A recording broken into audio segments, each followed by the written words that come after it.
নমস্কার বন্ধুরা, দুপুরবেলা খাওয়া দাওয়ার পর একটু রেস্ট নিয়ে তারপর আমি দুপুর থেকে আমার ব্লগটা শুরু করলাম।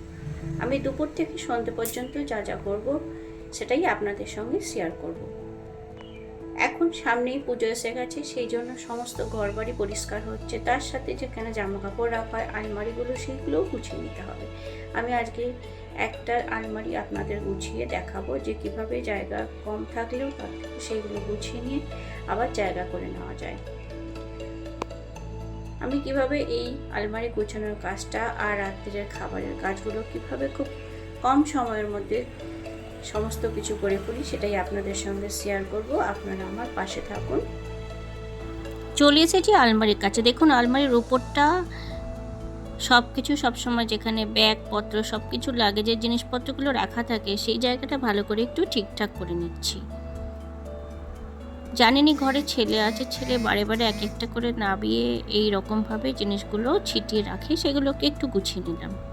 তারপর আলমারির একদিকটা আমি আপনাদের গুছিয়ে শেয়ার করব আপনাদের সাথে, যে যেভাবে ছিটিয়ে রাখলেও আমার জায়গা কম আছে তবুও আমি এখান থেকে একটু সামান্য কিছু জায়গা বের করি যাতে পুজোর সময় যে নতুন জিনিসপত্রগুলো কেনা হবে তার রাখার জন্য একটু জায়গা হয়। দেখুন একদমই ভর্তি হয়ে আছে, কিরমভাবে অগোছালোও হয়ে আছে। এভাবে একটা একটা থাক থেকে জিনিসগুলো বের করে নিয়ে ভালো করে সব কিছু মুছে আবার কাপড়টা বিছিয়ে সব জিনিসপত্রগুলো ছোট ছোট করে ভাঁজ করে তারপর আমি ঢুকিয়ে দেবো। তাতে কি হবে, একটু জায়গাও হয়ে যাবে, আমরা যে নতুন পুজোর সময় শপিং করব সেগুলো রাখার ব্যবস্থা হয়ে যাবে।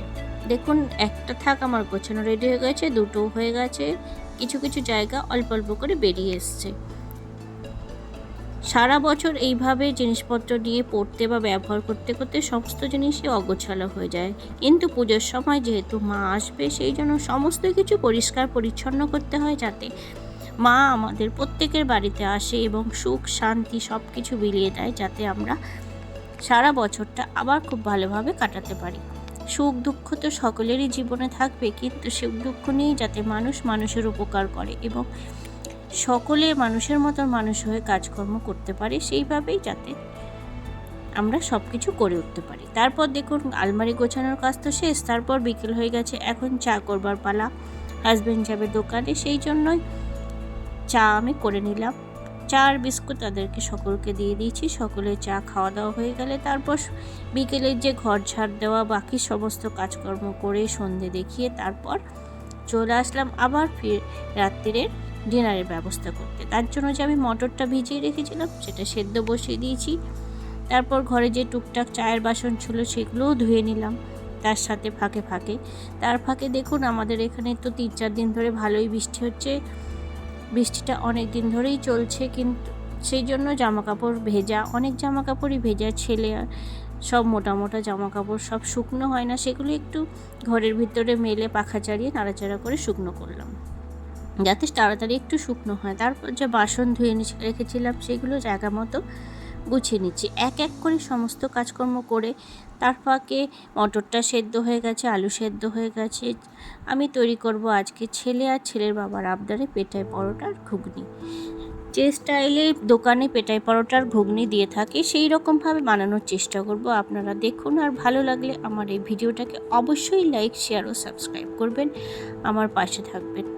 আপনারা পাশে আছেন বলেই আমি এই নতুন চ্যানেলের ব্লগটা শুরু করতে পেরেছি এবং আপনাদের সাথে থাকার চেষ্টা প্রকাশ করেছি। আপনারা অবশ্যই আমার সাথে থাকবেন। দেখুন ঘুগনির জন্য যে স্পেশাল একটা মশলা তৈরি হয় সেই মশলাটা আমি তৈরি করে নিলাম। নিরামিষ ঘুগনিতে মশলা না দিলে কোনোদিনই খাওয়া যায় না, যেহেতু মটরের একটা কাঁচা স্মেলটা একদমই ভালো থাকে না স্পেশাল, সেই জন্য মশলা তৈরি করতে হয়। এই মশলার রেসিপি যদি আপনারা মনে করেন আপনাদের দরকার তাহলে অবশ্যই আপনারা কমেন্টে জানাবেন, আমি সেটা ডেসক্রিপশন বক্সে দিয়ে দেবো। আর আমার যে আগের চ্যানেলটা দীপালি পাল কুকিং চ্যানেল, সাথেও এই মশলার রেসিপি দেওয়া আছে, আপনারা অবশ্যই দেখে নিতে পারবেন। তারপর যে সেদ্ধ করা আলুগুলো ছিল ঠান্ডা হয়ে গেলে খোসা ছাড়িয়ে সেইগুলো পরিমাণ মতো মাপ মতো কেটে নিলাম। কেটে নিয়ে তারপর মশলাগুলো একটা মিক্সিং জারে দিয়ে দিচ্ছি, সেগুলো একদম পেস্ট তৈরি করে নেব।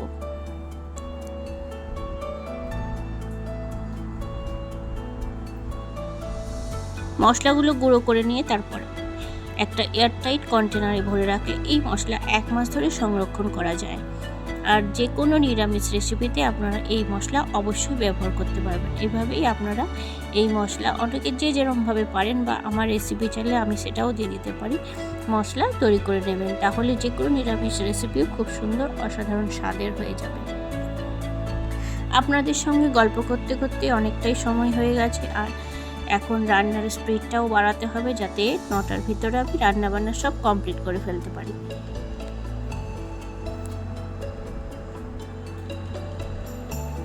মশলাটা তৈরি হয়ে গেল। এবারে আমি একটা শিশিতে ঢেলে দিয়েছি। যেহেতু সামনেই পুজো এসে যাচ্ছে, সমস্ত ধোয়া রান্নাঘরের জিনিস ধুয়ে নিতে হবে, সেই জন্য আমি অল্প করে মশলা এখন তৈরি করলাম।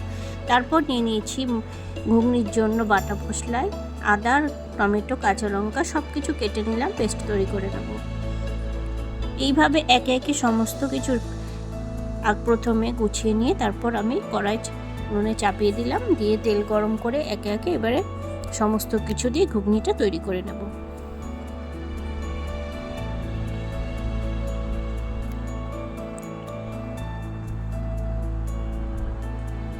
আপনারাও হয়তো এইভাবে ছুটির দিন বা কোনো ভালো দিনে এই সমস্ত রেসিপি তৈরি করেন। আমাদের ঘরে তো আমার ছেলে আর হাজব্যান্ডের আবদারে আমাকে এইগুলো প্রায় তৈরি করতে হয়।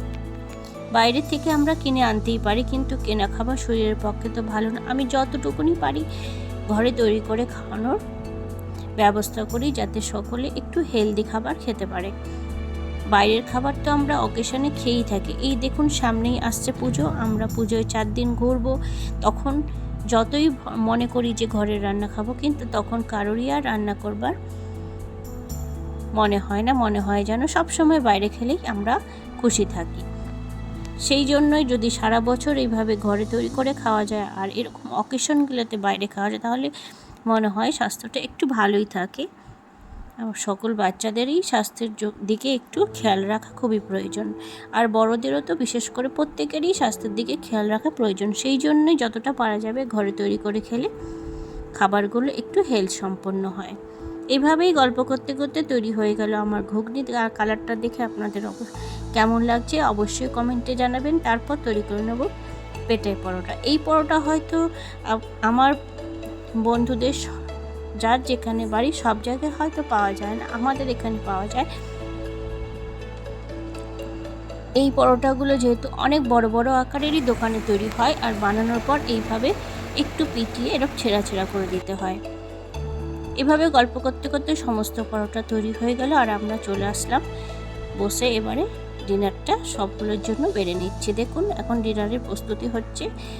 প্লেটে পরোটা দিয়ে দিলাম, তারপর বাটিতে করে ঘুগনি সার্ভ করে নিচ্ছি। সমস্ত কিছু দিয়ে শসা ছিল সেগুলোও দিয়ে দিলাম, দিয়ে তারপর দিয়ে দিচ্ছি।